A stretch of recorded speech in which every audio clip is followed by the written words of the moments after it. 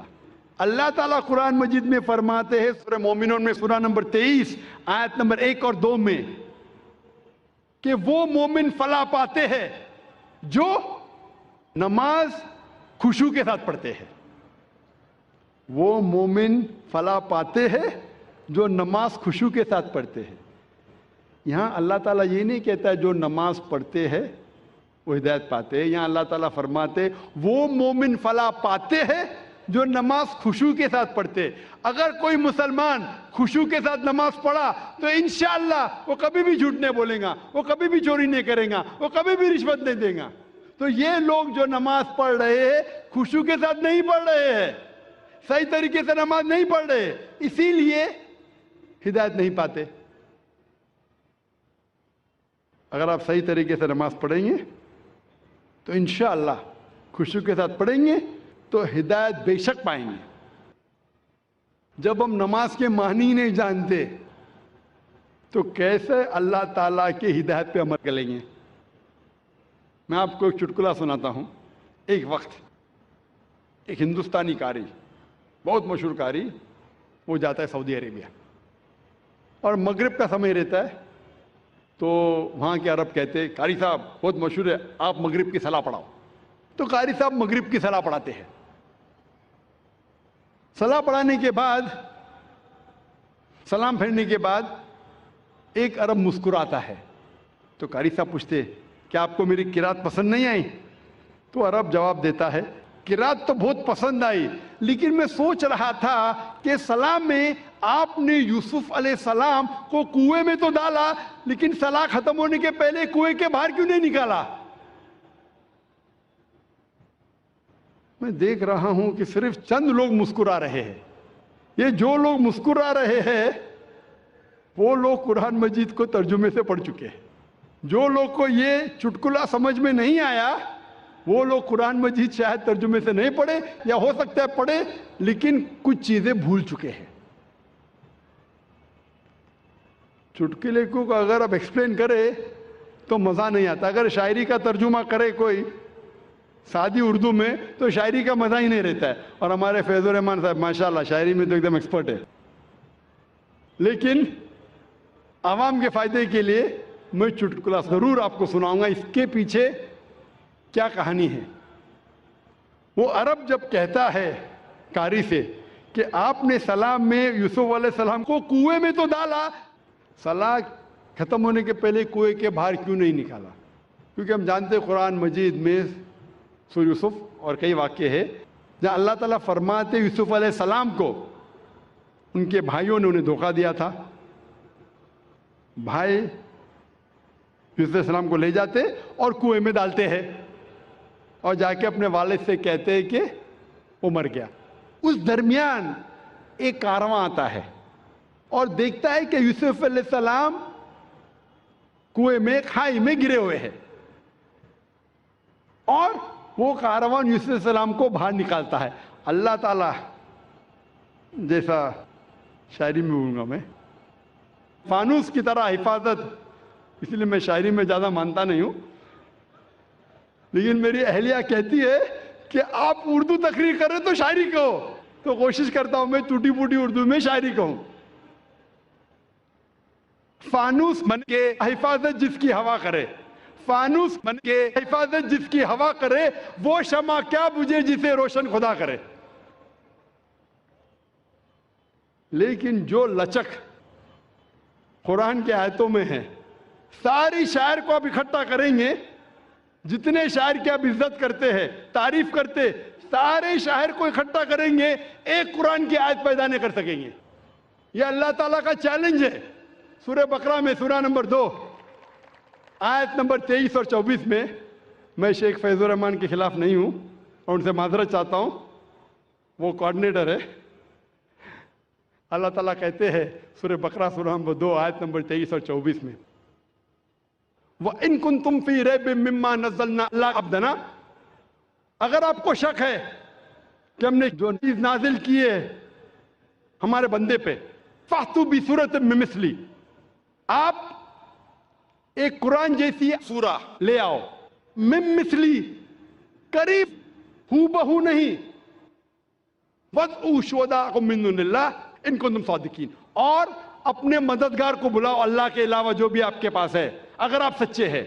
فَإِن لَمْ تَفْعَلُوا، اور اگر آپ نہیں کر پائیں گے، فَإِن لَمْ تَفْعَلُوا وَلَن تَفْعَلُوا، اور آپ بے شک نہیں کر پائیں گے، فَاتَّقُوا النَّارَ الَّتِي وَقُودُهَا النَّاسُ وَالْحِجَارَةُ أُعِدَّتْ لِلْكَافِرِينَ، تو آپ تیار ہو اس آگ کے لیے جس کا ایندھن آدمی اور پتھر ہے۔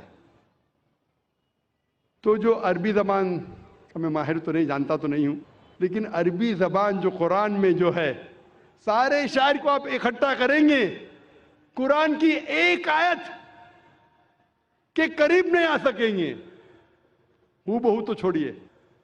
لیکن پھر بھی کیونکہ میں اردو زبان میں تقریر کر رہا ہوں تو کوشش کرتا ہوں ٹوٹی پھوٹی زبان میں، اور ماشاءاللہ میری اہلیہ میری مدد کرتی ہے۔ پہلے وہ پیپر لیتی تھی، 51 52 60 غلطیاں، 61 62 100 سینچری ہو گئی۔ ابھی ماشاءاللہ تعداد کم ہوتے جا رہی ہے غلطیوں کی۔ لیکن جیسے میں ذکر کر رہا تھا کہ یوسف علیہ السلام کا واقعہ، تو وہ قاری صاحب یوسف علیہ السلام کو وہ تلاوت کر رہے، کھائی میں ڈالتے ان کے بھائی، کارواں آتا ہے کھائی کے باہر نکالتا ہے، لیکن وہ باہر نکلنے کے پہلے ہی اپنی تلاوت کو روکتے۔ مطلب وہ قاری کو پتہ نہیں تھا کہ معنی کیا ہے، پڑھتے تو ماشاءاللہ اچھی قرات میں، پتہ نہیں معنی، اس لیے کھائی میں ڈالتے یوسف علیہ السلام کو، نماز کے ختم ہونے کے پہلے کھائی سے باہر نہیں نکالتے۔ یہ ایک چٹکلا تھا۔ جب ہم نماز پڑھنے جاتے ہیں مسجد میں تو امام تلاوت کرتا ہے سورہ اخلاص، قل هو اللہ احد، کہو کہ اللہ ایک ہے۔ ہر مسلمان جو مسجد میں نماز پڑھنے آتا ہے، میں آپ سے پوچھنا چاہتا ہوں، وہ کتنے اللہ میں مانتا ہے؟ جو مسلمان مسجد میں نماز پڑھنے آتا ہے کتنے اللہ میں مانتا ہے؟ ایک میں۔ ایک بھی مسلمان نے جو 2 اللہ میں مانتا ہے، تو یہ قاری صاحب کس کو بول رہے ہیں؟ اللہ کیا کہہ رہا ہے ہم سے؟ اللہ کہہ رہا ہے کل، کہو، کل ہو اللہ احد، کہو کہ اللہ ایک ہے۔ کن سے؟ مسلمانوں سے نہیں، وہ لوگوں سے جو لوگ ایک اللہ میں نہیں مانتے۔ ہم نماز تو پڑھتے ہیں سورہ اخلاص، ماشاءاللہ قرآن کا 1/3 حصہ، باہر نکلتے کتنے لوگ غیر مسلمان سے کہتے ہیں کہ اللہ ایک ہے۔ اتنا بڑا مجمع ہے، کروڑوں لوگ اس تقریر کو لائیو دیکھ رہے۔ میں پوچھنا چاہتا ہوں کہ اپنی زندگی میں آپ نے کتنی بار سورہ اخلاص کی تلاوت کی ہوں گی؟ کتنے بار؟ کتنے بار؟ کتنے بار؟ کتنے بار؟ ہاں، بے شمار۔ کوئی بولیں گا ہزاروں بار۔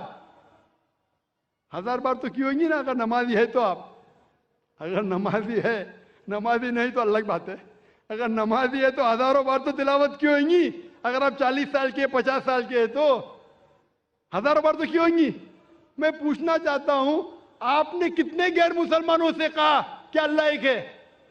1000, 100, 50 سے تو کہا, 10 سے تو کہا کہ آج تک کے تو شاید اللہ تعالیٰ آپ کو معاف کرے گا کیونکہ آپ نے توجہ نہیں دی ہوگی. آج کے بعد آپ نے ذاکر کی تقریر تو سنی ہے کہ جب آپ سورہ اخلاص پڑھتے ہیں, قل هو اللہ احد, اس کی معنی کہو ان لوگوں سے جو لوگ ایک اللہ میں نہیں مانتے کہ اللہ ایک ہے. آج کے بعد اگر آپ نے سورہ اخلاص کی تلاوت کی اور باہر جا کے اس کے اوپر عمل نہیں کیا تو شاید اللہ تعالیٰ آپ کو نہیں چھوڑے گا, کیونکہ آج آپ جانتے ہیں کہ صرف قرآن کی آیت پڑھنا ضروری نہیں ہے, اس کے اوپر عمل کرنا بھی ضروری ہے. تو میرے تقریر سننے کے فائدے بھی ہوتے, نقصان بھی ہوتے. اگر عمل کریں گے تو فائدہ ہوئے گا, نقصان کریں گے تو وہ لوگ بولتے ہیں نا کہ کچا لائسنس اور پکا لائسنس. کچا لائسنس ہے تو آپ کو دنڈ آدھا پڑتا ہے, پکا لائسنس سے ڈبل پڑتا ہے. ابھی آپ جانتے ہیں کہ سورہ اخلاص کے معنی کیا پہلے بھی جانتے ہوئیں گے لیکن عمل نہیں کرتے ہوئیں گے. تو ابھی اگر آپ نماز میں اگر امام کہتا ہے قل هو اللہ احد, اس کا مطلب آپ سے کہہ رہا ہے کہ کہو وہ لوگوں سے جو ایک اللہ میں نہیں مانتے کہ اللہ ایک ہے. کتنے لوگ اس کے اوپر عمل کرتے, کتنے لوگ؟ ایک آپ کا ایک ملازم ہے, بہت ملازم جو وقت کا بہت پابند ہے, برابر ٹائم پہ آتا ہے, بہت آپ کی تعریف کرتا ہے, برابر ٹائم پہ آتا ہے, ٹائم پہ جاتا ہے, آپ کی تعریف کرتا ہے. آپ بولتے بھائی صاحب ذرا پانی کا گلاس لے کے آؤ, وہ بولتا ہے میرا مالک بہت اچھا ہے, بہت دیالو ہے, لیکن پانی کا گلاس نہیں لے کے آتا ہے. بہت تعریف کے پل باندھ رہا ہے, ہاتھ جوڑ کے آپ کے سامنے کھڑا ہے. آپ بولیں گے یہ خط میرے دوست کو پہنچاؤ, میرا مالک بہت اچھا ہے, میرا مالک بہت مہان ہے, تعریف کر رہا ہے, ہاتھ باندھ کے سر جھکائے کھڑا ہے, آپ کا کہنا نہیں مانتا ہے. آپ کیا کریں گے؟ اس کی سیلری بڑھائیں گے, آپ اس کو بونس دیں گے, کیا کریں گے؟ کیا کریں گے؟ اسی طریقے سے افسوس کی بات ہے, اکثر ہم کہتے ہیں کہ اللہ سے محبت کرتے ہیں, کہتے ہیں تعریف کرتے, اللہ اکبر, تعریف تو بہت کرتے ہیں, لیکن کیا اللہ کا کہنا مانتے؟ عبادت کا مطلب بندگی, اللہ جو حکم دے رہا ہے ہمیں اس کے اوپر عمل کرنے کو کہتے ہیں بندگی. وہ تو اللہ کے رسول کی حدیث ہے, اسی لیے ہم مسلمان بچ گئے. اللہ کے رسول فرماتے کہ وہ اللہ کی رحمت کے بنا کوئی بھی انسان جنت میں نہیں جا سکتا, صرف عمل پہ. اگر ہمارے اعمال کے ذریعے ہم صرف جنت میں جائیں گے تو ایک بھی انسان دنیا میں جنت میں نہیں جائے گا. ایک صحابہ اللہ کے رسول سے پوچھتے یا اللہ کے رسول کیا آپ بھی؟ تو وہ کہتے ہاں میں بھی. جب اللہ کے رسول جو سب سے بہترین انسان ہے, سب سے بہترین مثال ہے ہمارے لیے, وہ اللہ کے رحمت کے بنا جب نہیں جا سکیں تو ہم کیا ہے؟ اسی لیے اللہ کی رحمت ہے, وہ رحمان اور رحیم, اس لیے ہم بچ گئے. تو صرف لپ سروس سے کام نہیں چلیں گا. میں مثال دیتا ہوں, آپ بیمار ہوتے ہیں تو بیمار ہوتے تو کس کے پاس جاتے ہیں آپ؟ ڈاکٹر کے پاس. آسان سوال, آسان جواب, اس کے لیے کوئی ریوارڈ نہیں. آپ جاتے ڈاکٹر کے پاس, ڈاکٹر آپ کو پرسکرپشن دیتا ہے, 3 بار دوا لو, صبح کو بریکفاسٹ کے بعد, ناشتے کے بعد دوا لو, دوپہر کو لنچ کے بعد دوا لو, اور رات کو ڈنر کے بعد دوا لو. آپ گھر پہ واپس آتے, صبح کو ناشتے کے بعد پرسکرپشن پڑھتے, مجھے دوا لینا ہے ناشتے کے بعد, اور بند کر لیتے. دوپہر کو پھر سے کھولتے کہ مجھے دوا لینا ہے لنچ کے بعد, پھر سے بند کر لیتے. پھر ڈنر کو پھر سے کھولتے, پھر سے پڑھتے, لیکن دوا نہیں لیتے. کیا آپ کی بیماری دور ہوگی؟ وہ ہم مسلمان کرتے, پڑھ رہے ختم قرآن, لیکن قرآن پہ عمل نہیں کر رہے. اب ڈاکٹر آپ کو پرسکرپشن دے گا, اللہ سبحانہ و تعالیٰ سارے ڈاکٹروں سے اونچا ہے, وہ ہمارا خالق ہے, ہمارا رب ہے, ہم اس کا پرسکرپشن قرآن مجید, یہ ساری انسانیت کے لیے اللہ سبحانہ و تعالیٰ کا سب سے آخری پرسکرپشن ہے. کیونکہ میں ڈاکٹر ہوں, میں میڈیکل لینگویج میں بات کر رہا ہوں. کون مجھے فتوے مت لگانا بھائی، میں اردو زبان میں کمزور ہوں، بولیں گے ذاکر بھائی کہتے ہیں پرسکرپشن ہے. یہ اللہ سبحانہ و تعالیٰ کا، ہمارے خالق، ہمارے مالک کا پرسکرپشن ہے، آخری پرسکرپشن ہے سارے انسانوں کے لیے. اس کو پڑھو، اس کے اوپر عمل کرو، انشاءاللہ آپ ہدایت پائیں گے. اور اللہ تعالیٰ فرماتے ہیں سورہ ماؤن میں، سورہ نمبر 107 آیت نمبر 4 سے 7 میں، کہ وہ لوگ ہیں جو نماز صرف دکھانے کے لیے پڑھتے ہیں، جو نماز میں غفلت کرتے ہیں. فَوَيْلٌ لِّلْمُصَلِّينَ الَّذِينَ هُمْ عَنْ صَلَاتِهِمْ سَاهُونَ الَّذِينَ هُمْ يُرَاءُونَ وَيَمْنَعُونَ الْمَاعُونَ. وہ لوگ جو نماز میں غفلت کرتے ہیں، وہ لوگ نماز جو صرف دکھانے کے لیے پڑھتے ہیں اور اپنے پڑوسی کو مدد بھی نہیں کرتے، ان لوگوں پہ لعنت ہے. اور اللہ تعالیٰ فرماتے کہ وہ منافق ہے جو عمل نہیں کرتے، جو صرف دکھاوے کے لیے نماز پڑھتے. نماز پڑھنا ہر مسلمان کے لیے فرض ہے. کوئی بھی آپ کو ایکسکیوز نہیں ہے، کوئی بھی آپ ایکسکیوز نہیں دے سکتے، کوئی بھی بہانہ نہیں دے سکتے. کوئی بھی مرد کے لیے نماز نہیں پڑھنے کا کوئی بھی ایکسکیوز نہیں. صرف خواتین کے لیے 2 ہے، حیض کی حالت میں اور بچہ پیدا ہونے کے بعد، ڈلیوری کے بعد. یہ 2 کے علاوہ کوئی بھی انسان، چاہے مرد عورت، جب بالغ ہو جاتا ہے اس کے بعد کوئی بھی انسان کو نماز نہیں پڑھنے کی اجازت نہیں ہے. کوئی بھی بہانہ نہیں چلے گا، کوئی بھی بہانہ نہیں، فرض ہے. اللہ تعالیٰ نے کئی راستے دکھائے. اللہ تعالیٰ فرماتے ہیں سورہ مائدہ میں سورہ نمبر 5 آیت نمبر 6 اور سورہ نساء سورہ نمبر 4 آیت نمبر 43 میں، کہ اگر پانی نہیں ہے تو اپنا ہاتھ مٹی پہ ڈالو اور تیمم کرو. اگر وضو کرنے کے لیے پانی نہیں، تیمم کی اجازت ہے. مٹی پہ ہاتھ ڈالو، منہ پہ ہاتھ پھیرو، ہاتھ پہ وضو ہو گئی. آپ بہانہ نہیں کر سکتے کہ پانی نہیں اس لیے میں نماز نہیں پڑھ سکتا ہوں. پانی نہیں تو تیمم کرو، نماز پڑھنا فرض ہے. اکثر ہم دیکھتے ہیں، میں کہتا ہوں میرے مسلمان بھائی سے، بھائی صاحب نماز پڑھو. نہیں میں وضو میں نہیں ہوں. ارے وضو میں نہیں تو وضو کرو. نہیں وہ کیا ہے، میں جا رہا تھا نا تو وہ سڑک پہ چھینٹے پڑے تو میری قمیض گندی ہو گئی. ارے گندی ہو گئی تو دھو. بہانے مسلمان بہانے بناتے. پوچھیں گے نہیں ذرا میری حالت صحیح نہیں ہے اس لیے نماز نہیں پڑھنا چاہتا ہوں. وضو نہیں تو وضو کرو. اگر کپڑے گندے ہو گئے تو کپڑے دھو. اگر نہانے گئے تو نہاؤ لیکن نماز پڑھو. اس معاملے پہ ایک شاعری آپ میں پیش کروں گا. پھر سے غلطی ہو تو معاف کرنا.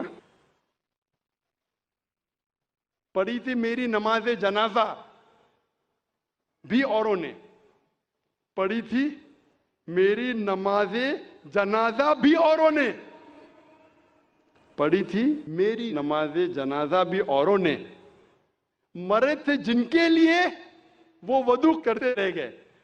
مرے تھے جن کے لیے وہ وضو کرتے رہ گئے.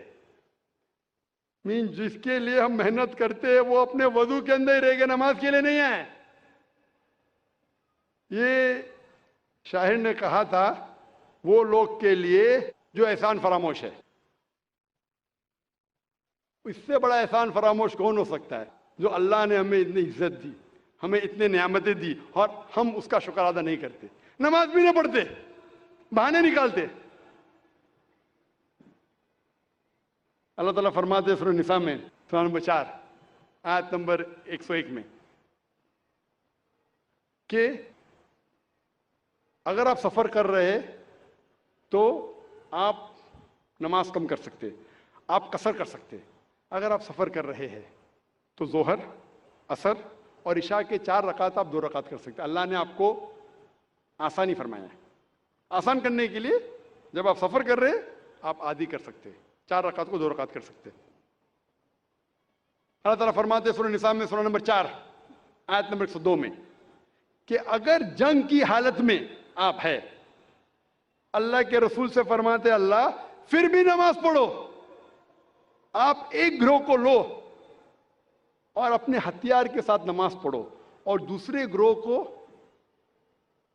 احتیاط برتنے کے لیے رکھو. آپ کی نماز جب پوری ہو جائیں گی تو پہلی گروہ گارڈ کرے اور دوسری گروہ نماز پڑھے.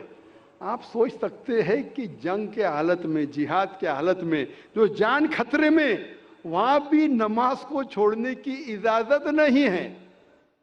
آپ کی جان خطرے میں, نماز کا وقت ہو گیا, آپ نہیں کہہ سکتے ارے بھائی میں جہاد کر رہا ہوں, لڑ رہا ہوں, ابھی کیا نماز پڑھوں. جہاد کی حالت میں بھی نماز پڑھنا فرض ہے. ایک گروہ نماز پڑھے ہتھیار کے ساتھ, دوسرا گروہ دیکھ بھال کرے کہ کوئی دشمن ہم پہ حملہ نہ کرے. پہلا گروہ نماز پڑھ کے فارغ ہو جائے گا, دوسرا گروہ نماز پڑھے اور پہلا گروہ دیکھ بھال کرے کہ کوئی حملہ نہ کرے. اگر آپ کو ہتھیار اٹھانے کو مشکل پیش آ رہی ہے یا بارش ہے تو آپ ہتھیار کو نیچے رکھ سکتے, لیکن پھر بھی احتیاط برتو, شاید دشمن آپ پہ حملہ کرے. جنگ کی حالت میں جب نماز ترک کرنے کی اجازت نہیں ہے, نماز چھوڑنے کی اجازت نہیں ہے, تو آپ سوچ سکتے کوئی بھی بہانہ نہیں چڑھے گا نماز نہیں پڑھنے کے لیے. اللہ تعالیٰ فرماتے قرآن مجید میں سورہ بقرہ میں سورہ نمبر 2 آیت نمبر 239 میں کہ اگر دشمن آپ کے پیچھے ہے تو آپ نماز چلتے چلتے بھی پڑھ سکتے ہیں, سواری پہ بھی پڑھ سکتے. اگر دشمن آپ کے پیچھے, آپ رک کے نماز نہیں پڑھ سکتے, رک کے نماز پڑھو دشمن حملہ کریں گے, تو چلتے چلتے نماز پڑھو. سواری پہ, اونٹ پہ, گاڑی میں نماز پڑھ سکتے, لیکن جب آپ محفوظ جگہ پہ پہنچو تو پھر آپ جس طریقے سے اللہ کے رسول نے فرمایا اس طریقے سے نماز پڑھو. اللہ تعالیٰ فرماتے سورہ نساء میں سورہ نمبر 4 آیت نمبر 103 میں کہ جب آپ کو کوئی تکلیف ہے, سفرنگ ہے, بیماری ہے, کھڑے رہ کے نماز نہیں پڑھ سکتے بیٹھ کے پڑھو, بیٹھ کے نہیں پڑھ سکتے تو سائڈ پہ لیٹ کے پڑھو, لیکن نماز پڑھو. اگر آپ بیمار بھی, آپ نہیں کہہ سکتے میں بیمار ہوں تو نماز نہیں پڑھ سکتا ہوں, کھڑے نہیں ہو سکتے تو بیٹھ کے پڑھو, بیٹھ کے نہیں پڑھ سکتے تو سائڈ پہ لیٹ کے پڑھو, لیکن پڑھو. اللہ کے رسول فرماتے صحیح بخاری میں جلد نمبر 2 حدیث نمبر 218 میں, ایک شخص جس کو ہیمورائڈز ہوتا ہے, پائلز ہوتا ہے, وہ آتا اللہ کے رسول کے پاس, اور اللہ کے رسول فرماتے کہ اگر آپ نماز کھڑے ہو کے نہیں پڑھ سکتے تو بیٹھ کے پڑھو, بیٹھ کے نہیں پڑھ سکتے تو کم از کم سائڈ پر لیٹ کے پڑھو.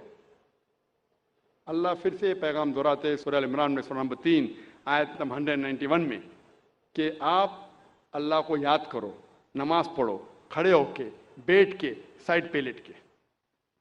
نماز نہیں پڑھنے کا کوئی بھی بہانہ نہیں چلے گا, نماز پڑھنا فرض ہے. اللہ تعالیٰ فرماتے سورہ مائدہ میں سورہ نمبر 5 آیت نمبر 55 میں آپ کے دوست صرف وہ ہے, آپ کے دوست صرف اللہ اور اللہ کے رسول ہے, اور وہ مومن جو نماز قائم کرتے ہیں اور زکوٰۃ دیتے ہیں. اللہ فرماتے ہیں آپ سے سورہ مائدہ میں سورہ نمبر 5 آیت نمبر 55 میں آپ کے دوست صرف اللہ, اللہ کے رسول اور وہ مومن ہیں جو نماز قائم کرتے ہیں اور زکوٰۃ دیتے ہیں. جو لوگ نماز نہیں قائم کرتے اور زکوٰۃ نہیں دیتے وہ آپ کے دوستوں میں سے نہیں ہیں. اللہ کے رسول فرماتے ہیں صحیح حدیث میں سنن ابو داؤد کی جلد نمبر 1 چیپٹر نمبر 300 حدیث نمبر 836, اللہ کے رسول فرماتے ہیں کہ قیامت کے دن سب سے پہلا حساب جو لیا جائے گا وہ صلاح کے بارے میں. سب سے پہلا حساب کتاب جو ہوگا قیامت کے دن پہ وہ ہے صلاح کے بارے میں. اللہ کے رسول فرماتے ہیں صحیح مسلم میں جلد نمبر 1 کتاب الایمان چیپٹر نمبر 36 حدیث نمبر 146 146 اللہ کے رسول فرماتے کہ مومن اور کافر کے درمیان, ایمان اور کفر کے درمیان جو فرق ہے وہ صلاح ہے. مثلا فرق ہے مومن اور کافر کے درمیان. یہ پیغام پھر سے دہرایا گیا ہے صحیح حدیث میں سنن ابو داؤد جلد نمبر 3 کتاب السنہ چیپٹر نمبر 1691 حدیث نمبر 4661 4661. اللہ کے رسول فرماتے کہ کافر اور مومن کے درمیان فرق ہے صلاح۔ اس کا مطلب وہ کہ اللہ کے رسول کہہ رہے ہیں جو انسان صلاح نہیں قائم کرتا، نماز نہیں پڑھتا، وہ کافر جیسا ہے۔ اور اللہ تعالیٰ فرماتے سورہ مدثر میں، سورہ نمبر 74 آیت نمبر 41 سے 43 میں کہ جو گنہگار دوزخ میں ڈالے جائیں گے اور ان سے پوچھا جائے گا آپ کیوں دوزخ میں ہیں، تو وہ کہیں گے ہم صلاح پڑھنے والوں میں سے نہیں تھے۔ ابراہیم علیہ السلام دعا کرتے ہیں سورہ ابراہیم میں، سورہ نمبر 14 آیت نمبر 40 میں، اے میرے رب مجھے صلاح قائم کرنے والا بنا اور میرے بچوں کو بھی صلاح قائم کرنے والا بنا۔ قرآن مجید میں دعا ہے سورہ بقرہ میں، سورہ نمبر 2 آیت نمبر 201 میں، ربنا آتینا فی الدنیا حسنۃ وفی الآخرۃ حسنۃ وقنا عذاب النار۔ اے رب ہمیں اچھی چیز دے، ہمیں کامیابی دے اس دنیا میں اور آخرت میں، اور ہمیں دوزخ کی آگ سے بچا۔ تقریر ختم کرنے کے پہلے اور قرآن کی آیت تلاوت کرنے کے پہلے میں پھر سے ایک شاعری کہوں، میری زندگی کا مقصد ہے تیری دین کی سرفرازی، میری زندگی کا مقصد ہے تیرے دین کی سرفرازی، میں اسی لیے مسلمان، میں اسی لیے نمازی۔ لیکن پھر بھی اس آیت کے مقابلے میں شاعری پھیکی ہے۔ اللہ تعالیٰ فرماتے ہیں سورہ انعام میں، سورہ نمبر 6 آیت نمبر 162 اور 163 میں، کل ان صلاتی و نسکی و محیای و مماتی للہ رب العالمین وبذالک امرت وانا اول المسلمین۔ کہو کہ میری صلاح، میری قربانی، میری زندگی، میری موت صرف اللہ کے لیے ہے اور اس کا کوئی شریک نہیں، اور میں ان میں سے ہوں جو سب سے پہلے اللہ کو سجدہ کرتا ہوں اور کہتا ہوں کہ میں مسلم ہوں۔ وآخر دعوانا الحمدللہ رب العالمین۔